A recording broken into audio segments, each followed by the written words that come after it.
Next अगला topic है work done in rotating and electric dipole. Electric dipole में जो वर्क डन, इलेक्ट्रिक डाइपोल अगर रोटेट होगा तो उसका वर्क डन निकालना है in a uniform electric field, किसी यूनिफॉर्म इलेक्ट्रिक फील्ड पे। Consider an electric dipole of dipole moment p vector equals to 2ql। मान लेते हैं एक इलेक्ट्रिक डाइपोल कंसिडर करते हैं जिसका डाइपोल मोमेंट होगा p vector equals to 2ql। Rotated in an electric field e vector, जो कि रोटेट हो रहा है किसी इलेक्ट्रिक फील्ड ई वेक्टर पे बाय एन एंगल थीटा, जो कि एंगल थीटा फॉर्म करेगा फ्रॉम द इक्विलिब्रियम पोजीशन, अपने इक्विलिब्रियम पोजीशन से, मतलब इनिशियल पोजीशन से। Then torque acting on it will be. मान लेते हैं कोई इलेक्ट्रिक डाइपोल है जिसका इलेक्ट्रिक डाइपोल मोमेंट है p vector equals to 2ql, जो कि रोटेट हो रहा है किसी इलेक्ट्रिक फील्ड ई वेक्टर पे जिसका एंगल है थीटा। अपने इनिशियल पोजीशन से फाइनल पोजीशन में पहुंचने के लिए उसको थीटा एंगल बनाना होगा। तो यहाँ पर जो टॉर्क एक्ट होगा उसको हम देख लेते हैं। ये डायग्राम है, ये आपका इनिशियल पोजीशन है, क्योंकि ये इसमें टॉर्क अप्लाई हो रहा है इसीलिए ये इनिशियल पोजीशन है और ये फाइनल पोजीशन है। तो अगर टॉर्क अप्लाई होगा मतलब किसी एंगल से वो घूमेगा तो यहाँ पर एक थीटा एंगल बनेगा, मतलब इनिशियल पोजीशन में फाइनल पोजीशन तक पहुँचने के लिए वो एक थीटा एंगल बनाएगा। रोटेट होने के बाद क्या होगा, वो थीटा एंगल बनाएगा, उसी को हम क्या कहते हैं, टॉर्क कहते हैं। तो ये पहले का पोजीशन था एक डाइपोल का, नेगेटिव क्यू और पॉजिटिव क्यू, और ये फाइनल पोजीशन बन गया नेगेटिव क्यू पॉजिटिव क्यू, और ये इलेक्ट्रिक फील्ड है।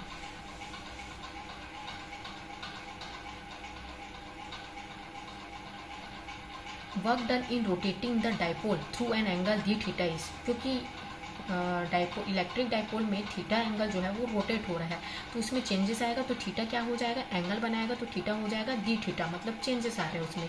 अगर डी थीटा है तो इसमें वर्क डन भी हो जाएगा, वो भी क्या हो जाएगा, डी डब्ल्यू हो जाएगा। और आपको पता है वर्क डन क्या होता है, पहले से ही पता है, 11वीं क्लास में पढ़ चुके हैं, फोर्स इनटू डिस्प्लेसमेंट। तो यहाँ पर फोर्स कैसा लग रहा है, टॉर्क का फोर्स लग रहा है, तो आपका यहाँ पर फोर्स क्या हो जाएगा, टॉर्क मतलब टॉ, और इसमें जो डिस्प्लेसमेंट है वो हो जाएगा डी थीटा। क्योंकि हम वर्क डन में चेंजेस ला रहे हैं इसीलिए इसमें डिस्टेंस में भी चेंजेस होगा। तो डब्ल्यू की जगह हो जाएगा डी डब्ल्यू, और यहाँ पर फोर्स लग रहा है टॉ, और यहाँ पर डी की जगह हो जाएगा d theta. That is equation number 1। Therefore work done in rotating it from θ1 to θ2 degree, मतलब इनिशियल पोजीशन से फाइनल पोजीशन में पहुंचने के लिए यहाँ पर जो वर्क डन होगा वो हो जाएगा आपका θ1 डिग्री से लेके θ2 degree. Can be obtain by integrating above equation under proper limits. अब आप ऊपर की इक्वेशन को इंटीग्रेट कर देंगे प्रॉपर लिमिट्स लगा के। तो अगर इंटीग्रेट करेंगे तो हमको पता है डी डब्ल्यू का इंटीग्रेशन होता है डब्ल्यू, और यहाँ पर हो जाएगा इंटीग्रेशन का साइन लग जाए, सॉरी डी डब्ल्यू, और डब्ल्यू का ही इंटीग्रेशन पहले ले लेते हैं, W equals to integration of θ1 θ2 D W, सिर्फ डब्ल्यू का ही इंटीग्रेशन किया है अभी। नौ अब यहाँ पर now put the value of D W from equation number 1। अब इस डी डब्ल्यू की वैल्यू को इक्वेशन नंबर 1 से इस इक्वेशन में पुट कर देते हैं। तो डब्ल्यू एज इट इज़ रहेगा इंटीग्रेशन ऑफ θ1 और θ2, और डी डब्ल्यू की वैल्यू को इक्वेशन नंबर 1 से उठा के यहाँ पर पुट कर दिया।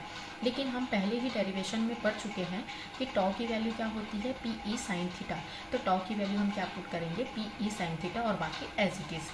यहाँ पर अब कॉन्स्टेंट जो है वो बाहर निकल जाएगा, यहाँ पर कांस्टेंट है वो बाहर निकल जाएगा, पी ई जो है वो कांस्टेंट है बाहर निकल गया, और बाकी बचा हुआ theta, integration of θ1 and θ2 sine theta d theta, P E as it is. अब हमको पता है इंटीग्रेट करने पे क्या हो जाएगा, जो डी थीटा है वो रिमूव हो जाएगा। तो साइन थीटा डी थीटा क्या देता है, माइनस कॉस थीटा। तो साइन थीटा क्या हो जाएगा, माइनस कॉस थीटा, और यहाँ पर लिमिट कवर हो जाएगा θ1 एंड θ2।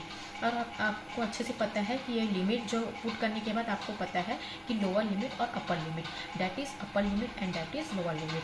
तो upper limit minus lower limit होता है, पी एज इट इज़ होगा, माइनस का minus as it is, cos as it is. एक बार थीटा की जगह हम θ2 पुट करेंगे और एक बार थीटा की जगह हम θ1 पुट करेंगे। That means upper limit minus lower limit. तो थीटा की जगह एक बार θ2 और फॉर्मूला का माइनस अपर limit minus lower limit minus, और ये फिर से साइन आ जाएगा माइनस और कॉस एज इट इज़, और ये हो जाएगा upper lower limit θ1। Upper limit minus lower limit, एक बार थीटा की जगह θ2, एक बार थीटा की जगह θ1, minus as it is cos θ2 as it is, minus minus हो जाएगा प्लस, और ये हो जाएगा कॉस θ1। फिर P E minus cos theta 2 plus cos theta 1, इसको अरेंज कर देंगे, पॉजिटिव है जो उसको सामने ले आएंगे और नेगेटिव को पीछे ले आएंगे। ये है आपका work done, W equals to p e cos theta 1 minus cos theta 2।